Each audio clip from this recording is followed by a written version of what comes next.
The 70s one-hit wonder, Sky High by the band Jigsaw.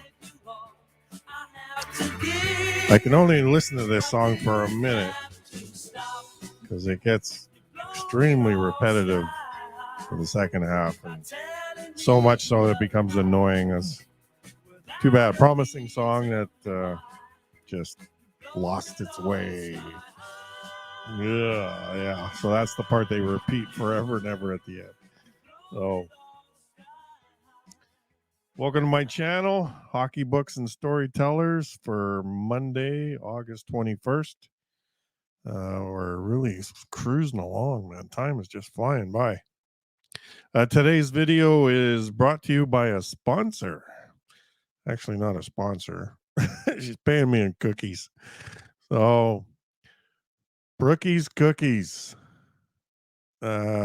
My daughter, Brooklyn, has started her own baking business, and she's been doing open air markets here in Mission and doing really well. I mean, these cookies are a huge hit. She sells out almost every time. Now, she makes all kinds of cookies, including chocolate chip, butterscotch chip, score, Smarties, mint chocolate chip, oatmeal raisin, which are my favorite, as well as really good cinnamon buns.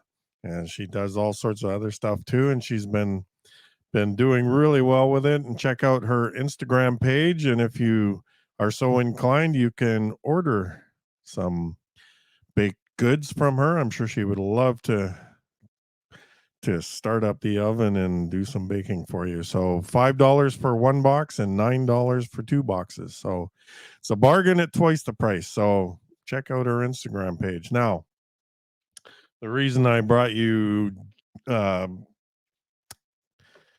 High by Jigsaw is because I've been threatening to review this book for a couple of weeks now, and I did finally get it finished.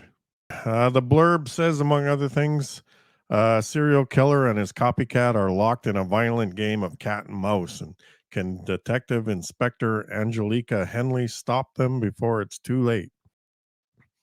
Never judge a book by its cover, but come on now, we all do it. And that's what I did with this one. I was in Indigo, seeing about my book, seeing if they needed any more. And then I was walking out, and this one was on the table, and I caught my attention and caught my eye. And when I read what was on the jacket, I thought, wow, this is my kind of book. So, and boy, was I right. Now, you've heard of Dickens' A Tale of Two Cities. It was the best of times. It was the worst of times. Well, this is a tale of two psychopaths. It was the worst of times, and then it really was the worst of times. A violent psychopath is convicted of killing and dismembering 7 people in London, England. After safely tucking murderer Olivier away in a maximum security prison for the rest of his life, he waits out his inevitable destiny. And soon after his imprisonment, a copycat killer is taking up the challenge and imitating his every move. And like any self-respecting narcissist, Olivier has to plot his escape and revenge. Detective Inspector Angelica Henley and the serial crime section of the London Police Department are commissioned with finding this new killer and then dealing with the escape and inevitable crimes of the original one. A tight psychological thriller with intriguing characters and true-to-life situations. It is a good and great rocket ride and a story that never lags. I have to give the author a tremendous amount of credit for her writing, although she is extremely graphic in the telling of her story. I mean, the victims really do go through it. Oh, that's gonna hurt! Yeah, and so if you read this book, which I hope you will, you better have a strong stomach. The prose, P-R-O-S-E, the writing, is absolutely rock solid and flows like a raging river. With over 100 very short chapters, she keeps you keenly interested in telling of the story. She touches on problems such as racism and sexism, as well as mental illness. The killings take place in the UK, so from time to time you have to look up some British slang, but All in all, the story is extremely readable and easy to follow, although you may need to take out a notepad and write down all the characters and their roles, because there's quite a few, and at times I had to go back and figure out who I was reading about. Now, an indication to me of how good a book is how much you care about the characters. And in this tale, they all have a backstory that makes them very relatable, and you feel like you're right along the ride with them and you've known them all along. I do have a couple of bugaboos about this book, but they are very, very minor. First, there is very little humor. I would have liked to have read a little more of the British sarcastic banter and whimsy between the characters, but alas, there's almost none. Vacuous, toffee-nosed, malodorous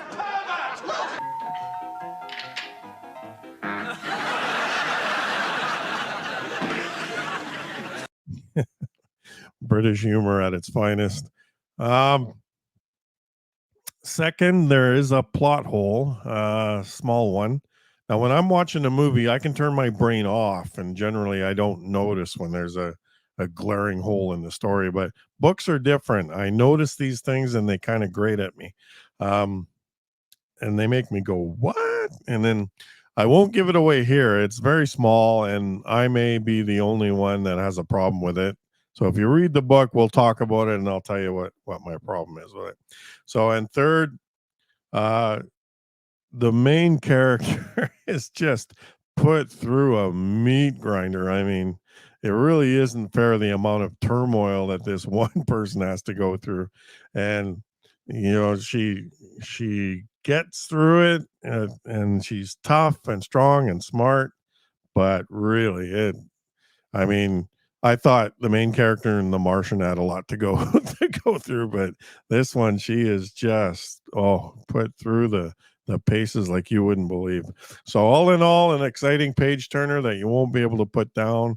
I've already ordered the next one, the next book by this author, and she has a fan in me. I really enjoyed this book. So uh, I give it a 4.2 out of 5. And yeah, no, don't let me that 0.8. Don't let that keep you from ordering this book, because it is excellent. So that's all I got for you for Monday. On Thursday, we'll be doing the movie review. I went and saw Indiana Jones and the Dial of Destiny, and that will be my review for Thursday. Hit the like button and subscribe if you can. And if you feel like donating to the cause, patreon.com/hockey books and storytellers. So that's it for today. I'll leave you with a little more Jigsaw and let it get really annoying. And then we could have touched the sky. You've blown it all sky high. Yeah, get the Jigsaw Man by Nadine Matheson. Can't go wrong. See you on Thursday, everybody.